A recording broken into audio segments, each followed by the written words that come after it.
Hi, I'm Rob, and I'd like to welcome you to this video in the AI on AWS playlist on the Cumulus Cycles channel. In the prior videos in the playlist, we built some apps which integrated with AWS purpose-built AI services, but they only ran locally. In this video, we'll build a full-stack app with Comprehend and Rekognition integration and deploy it to AWS using the CDK. In this app, the React front end, which is an insurance claim submission form, will be served from an S3 bucket and will make calls to an API gateway which fronts a Lambda built in Python. This Lambda sends the user-submitted data to the Comprehend and Rekognition services. Then the enriched claim data is sent to a second Lambda built in Node.js, which persists the data in S3 and DynamoDB, then builds and sends a JSON payload back to the calling Lambda to return to the user. Now, before we get hands-on, I want to mention a few things. First, I'll provide a link to the GitHub repo with the code for this project in the description below. Also, in that repo for this project, you'll find a docs folder, which has a README and markdown files for every step we'll be doing here. So you can use that as a resource to copy and paste code, or of course you can copy directly from the source files, but the markdown files do have explanations of why we're adding specific code and what it does. Next, there are some prereqs that you'll need to follow along. First, you'll need Node.js, Python, NPM or Yarn, the AWS CLI, and an AWS account with appropriate permissions for the user that you'll use to execute the CDK commands. And since we'll be running our Lambda bundling locally with CDK, if you're on a Windows or Mac machine, you'll also need Docker. Okay, with all that out of the way, let's get started. I'm here in Cursor in a fairly empty project folder. As previously mentioned, the docs folder contains the markdown files you can follow to build out the app and deploy it. And you'll also see a setup shell script. This script will scaffold all the directories and files you'll need to create and populate for the app.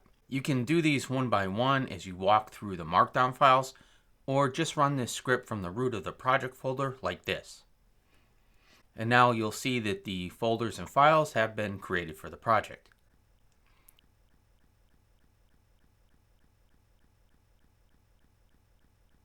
And all you'll have to do as you walk through the markdown files is run the commands and copy and paste the code into the proper files, and you should be all set. So let's start with scaffolding the front end. In the root of the project folder, I'll start by executing the npm create vite command to scaffold a React TypeScript app in the front end folder. Because I already created the folder and populated it with some files when I ran the setup script, I'll select the ignore files and continue option, then answer no to the next two questions. Now, following the markdown file, I'll change directory into the front end folder and run npm install, as well as a few more npm installs as specified in the scaffolding guide.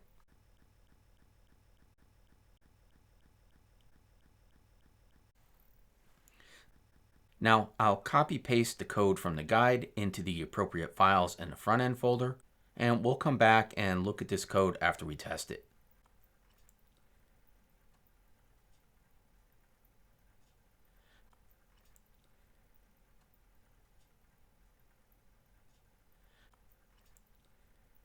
Then I'll run another npm install, then launch the app, which we see is running on localhost 5173. So I'll open that in a browser, and we see our scaffolded React app. Now, back in Cursor, we could take a quick look at the files we modified, starting with the Tailwind config file. This is a Tailwind CSS config file that specifies which files to scan for Tailwind in the React app. The post CSS config file configures Tailwind CSS and the auto prefixer plugin for CSS processing. And the index CSS file has been updated to replace the default React global CSS with CSS for our app. Now, we'll jump into the next markdown guide and start building out the UI for the React app. Similar to what we did with the last markdown file, we'll copy and paste commands and code as indicated in this guide, test the changes, then take a brief look at the code. And I'll fast forward through this and skip some of the sections because I'm sure you don't want to watch me copying, pasting from the markdown file into the source code files. So after I get through this section, I'll jump back on the mic.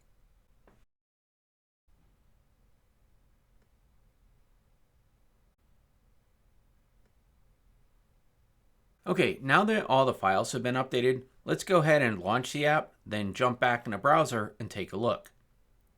And here we see our updated UI with form validation. Now, we're not going to review this code in depth because this isn't a demo on front-end app development, and you can replace the React app with a front end of your choice. What we will focus on in React is the call to the backend API after we build out the pre-processing Lambda function next. But before that, we'll just take a quick look at these files so you're familiar with what they're used for. The types.ts file defines interfaces and types used in the app. The validation file defines the ZOD schemas for validating form data. Single file upload provides drag and drop and click to upload functionality for the accident image file selection on the form. The claim form handles claim submission with text description and the image file, and the app.tsx file is the main React application component responsible for rendering the claim processing UI. Now, if you're not familiar with React, don't sweat it too much. All the code has been provided. You could run this application. And like I said, you could replace the front end with any framework that you'd like and hit the back end API, as we'll do shortly. Now, one more thing I'd like to do while we have these files open is to just take a quick walk through the form submission flow. Starting in the single file upload code, we see that step 1 is where the user selects a file to upload. Then in the claim form, we see step 2 is the file change handler, which receives the file from the single file upload and updates the React form state. Step 3 is when the user submits the form, which triggers step 4, which validates the form data against the ZOD schema. The form submission handler in step 5 is called after validation passes. Then in app.tsx, step 6 receives the validated data from the claim form. Step 7 processes the claim submission, which is the API call that we'll build out after the next step, which is to jump into the markdown file for the pre-processing Lambda function.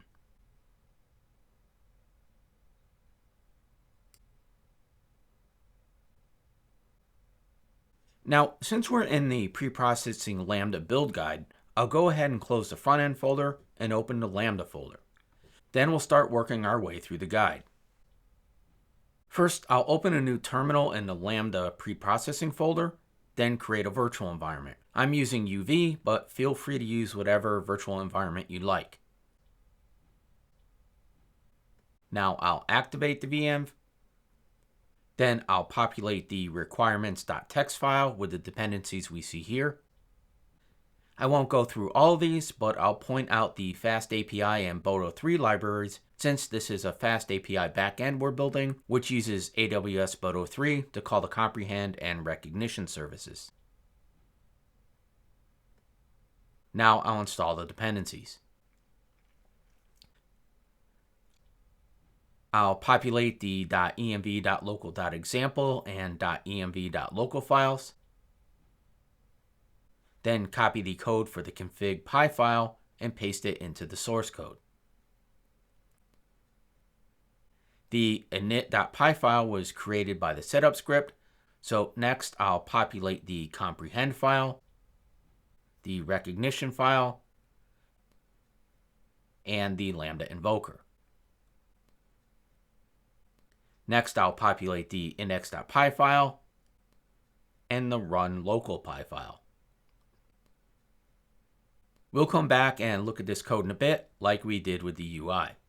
I'll copy the code for the gitignore file and paste it in. Feel free to create a root.gitignore if you'd like. Then we need to set up our AWS user credentials. I'll assume you know how to create an AWS user and set permissions, which you'll see here. For this demo, I'm just going to give my user admin rights to make things easy, but you know the drill on the principle of least privilege. Now, we've already populated the .env.local file, but we do need to make one change so we can test this locally. and that's to set the aggregate lambda local URL value. And with those changes made, we could jump back into the terminal and execute the run local Python script, then launch localhost 8000/docs in the browser, and we see our API endpoints. And although we can test our health check,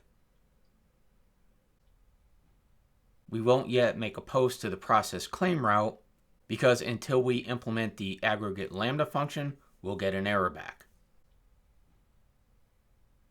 Before we move on to the next step, which will be to update the front end to make a call to this fast API backend, let's take a look at a few of the files. The first is the config Python file. This is the configuration file for the preprocessing lambda function. We can see it loads the .env file, sets up logging, and creates variables for the AWS clients, the region, the Comprehend client, the Rekognition client, and the Lambda client, all three of which use the Boto3 library. And we have configuration variables for the aggregate lambda function name and the aggregate lambda local URL. The Comprehend Python file is used to analyze text with Amazon Comprehend. It detects the dominant language by calling the detect dominant language method on the Comprehend client. It calls detect sentiment to get the sentiment response, and detect entities to get the entities response. Detect key phrases will populate the key phrases response and will ultimately return this data. The Rekognition Python file works similarly to the Comprehend Python file, but of course this analyzes an image with Amazon Rekognition, and it returns labels and text detections by calling the detect labels method on the Rekognition client and the detect text on the client as well, and then ultimately returns the data. The Lambda invoker is a service module for invoking the aggregate lambda function. It can invoke the aggregate lambda either locally or if it's deployed on AWS, and after invoking the lambda, returns the response payload. The index.py file is the entry point for the application. It loads the .env files, instantiates an instance of a fast API, adds logging middleware and CORS middleware, registers the health check route, and the main process claim route. When the client sends a process claim request, this app will analyze the text with Comprehend, analyze the image with Rekognition, invoke the aggregate lambda to store data and aggregate results, and ultimately return the aggregated JSON response to the client. Now let's open up the next README and update the front end to make a request to this fast API backend. We'll start by populating the .env.local file with the vAPI URL, which points to the local preprocessing lambda function route. Then populate the api.typescript file in the source/lib folder.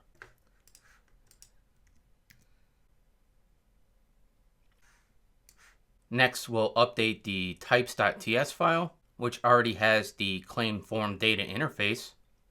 So we'll add the processing result interface. And we'll replace the entire contents of the app.tsx file.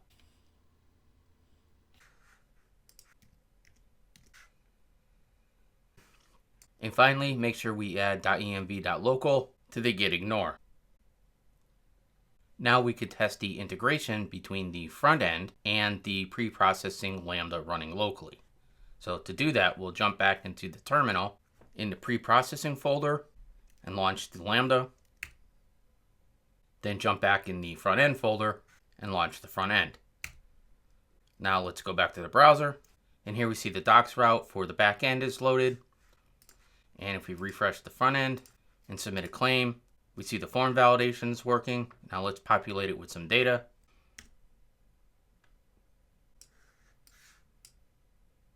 And if we open developer tools, we can go to the network tab and submit the claim. We see we hit the processing claim endpoint, but got an error back, which is what we would expect because we haven't yet implemented the aggregate lambda function. And just a note, if you're testing this and you get an authentication error, double check your AWS user credentials. So let's move on and build the aggregate lambda function. And we'll start by opening the aggregate lambda build guide. Then we'll open a new terminal in the aggregate lambda directory. Then run npm init to initialize a new Node.js project. Now we'll install some dependencies.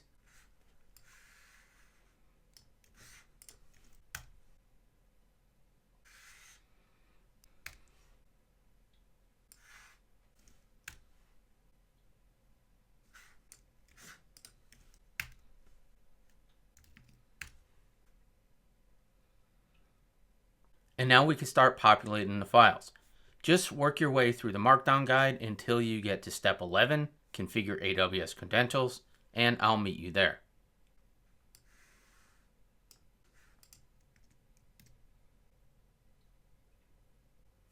Okay, hopefully that went smoothly for you. Next, let's go ahead and test those changes out. Then we'll come back and look at some of the more important files we updated. So first of all, we should still have our AWS credentials configured. So let's go ahead and create an S3 bucket.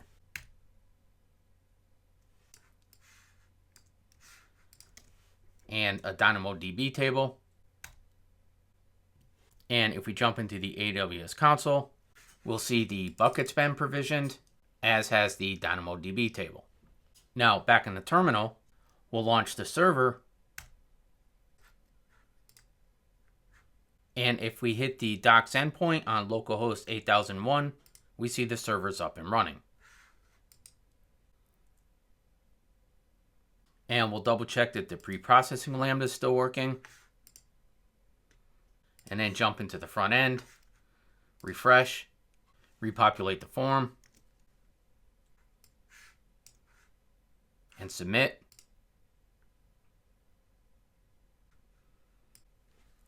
We see the response came back with the results from calling the Comprehend and Rekognition services. And if you jump back in the AWS console and refresh the bucket, now we see we have an object. And if we go back to our DynamoDB table and explore table items, we see we have data. Now back in the terminals, let's shut down the servers.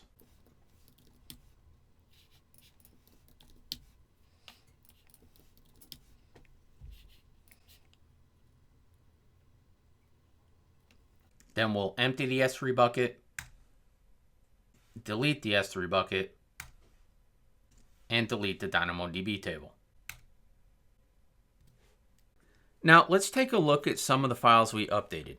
Again, I won't be doing an in-depth review of the entire Node.js project. Instead, I'll just focus on the parts specific to the interaction with the request from the pre-processing Lambda with the user data and comprehension and recognition results, as well as sending the response back. First, let's look at the interface definitions in the types.ts file. These define the request and response data structures to and from the pre-processing Lambda. Next are the request entry points, starting with the Lambda handler, which receives direct Lambda invocations from the pre-processing Lambda, and the aggregate TypeScript file, which is an express route for the aggregate endpoint. Data transformation and orchestration is handled by the aggregator service, which extracts data from the aggregate request, generates a claim ID, and builds and returns the aggregate response. It uploads images to S3 and writes a DynamoDB item to the DynamoDB table. The storage services are implemented in the S3 and DynamoDB services. So that concludes the building of the React front end, the Fast API preprocessing Lambda, and Node.js aggregate Lambda functions, as well as local testing. Next, we'll move into the CDK directory in the docs directory and start working on the CDK deployment with the first Markdown file in the directory. So the first thing I'll do is open a terminal in the CDK directory.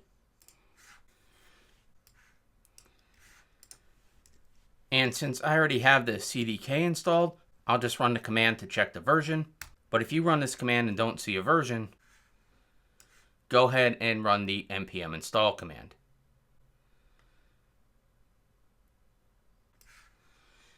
Next, I'll run the CDK init command with the language flag set to Python to initialize a new CDK project. And it looks like that gave us an error, so let me try removing the cdk.json file and running that again. So that's definitely an issue. So I'm going to go ahead and delete all the files in the CDK folder, and I'll update the setup script so that works, and we'll try running that one more time.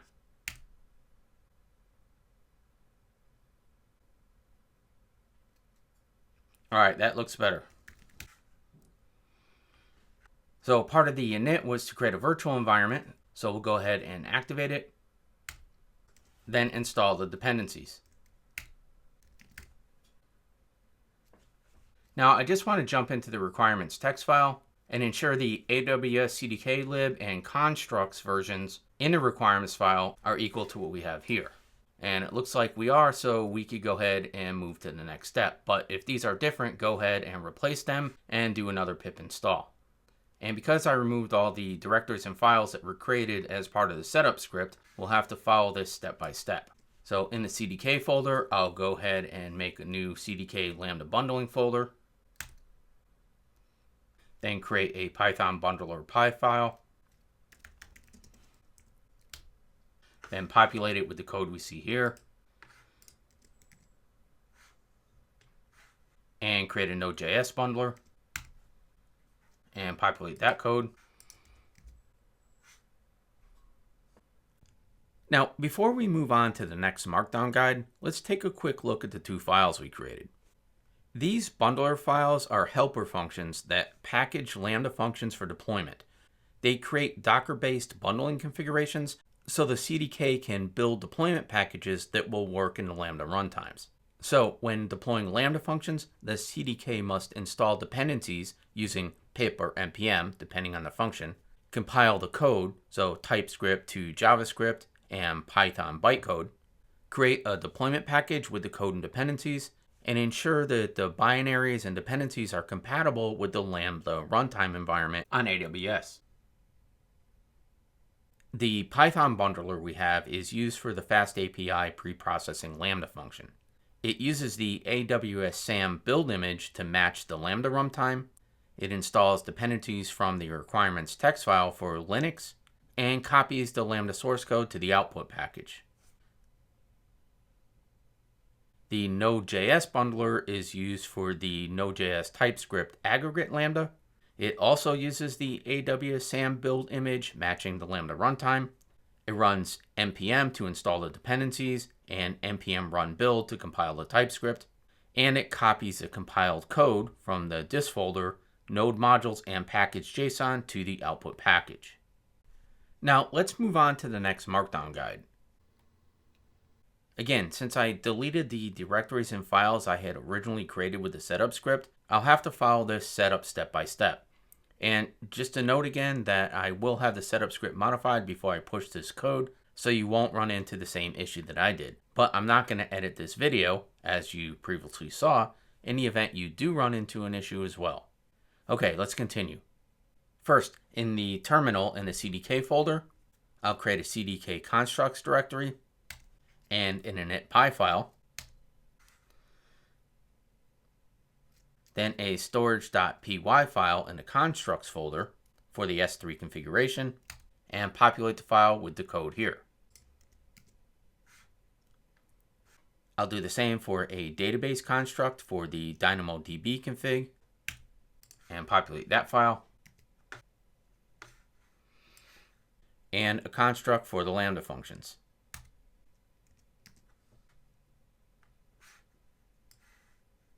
As well as for the API gateway. We need a construct for the front-end website hosting bucket. And then we can create the CDK stack Python file, which is the main stack orchestrator that organizes all the constructs. And since this file was already created, we could just replace the default code with the code from our file. And then we'll replace the entire contents of the default app.py file with our code. We've already verified the AWS CDK lib and constructs versions, so this is really just a reminder. And that should be it for this markdown file. Now, we're not going to walk through all these files that we just created because they're fairly self-explanatory if you're familiar with AWS services, and they're commented.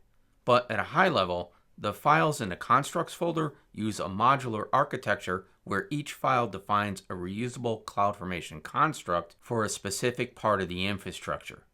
The main stack file, the CDK stack, imports and combines these constructs to create the complete infrastructure. And now we're on to the final markdown guide, in which we'll deploy our infrastructure to AWS using the CDK. First, I'll jump into the terminal in the front-end directory and remove any existing dist folder. Then I'll run a fresh build.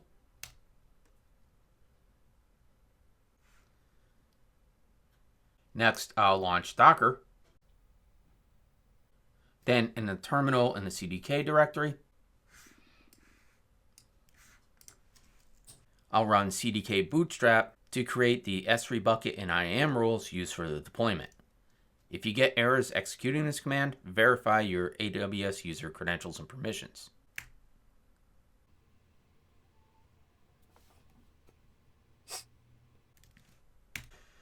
Now I'll run CDK synth to check for errors.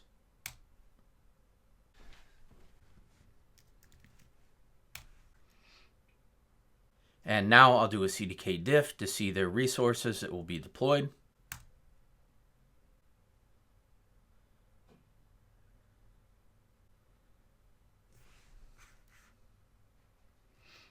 Which we see here.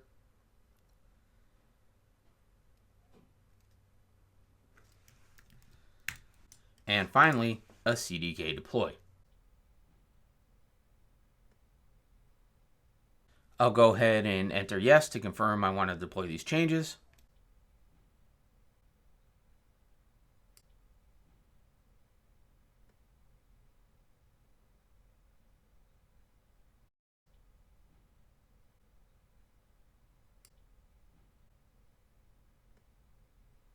Okay, so that looks good. Now let's jump into the AWS console and take a look at our provisioned resources.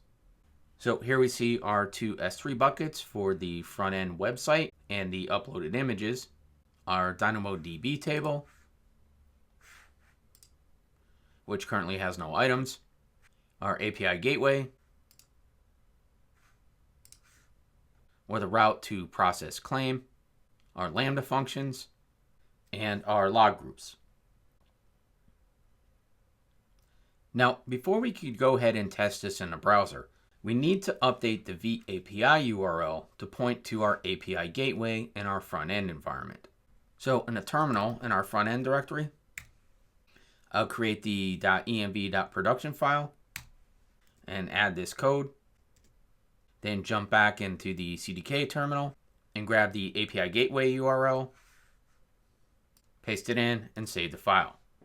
Now, we're just doing this manually for demo purposes. In the real world, a better approach would be to use a runtime configuration like a config.json file, but this is fine for us.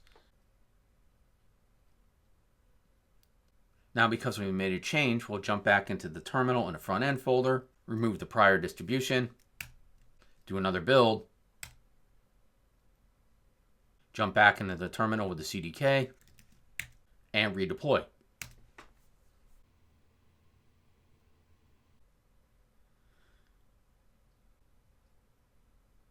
Okay, with the deployment complete, we'll scroll back up to the outputs, grab the URL to our front-end website, jump back in the browser, and we see our app.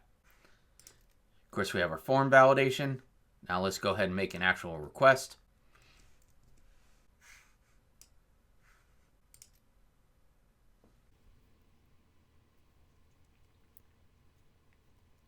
And we see our response. So let's jump back into the AWS console and back in S3. we see our uploaded image in DynamoDB. We see our data. And if we jump into CloudWatch, we see the log file from the pre-processing Lambda and the log file from the aggregate. And the final step in the CDK terminal is to run a CDK destroy to tear down the infrastructure.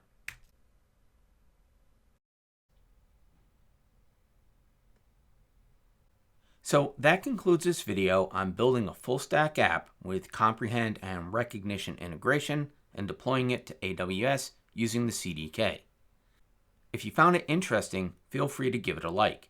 And if you'd like to be notified when I add more content to the channel, please consider subscribing. In the next video, we'll start our journey into Amazon Bedrock. Thanks for watching.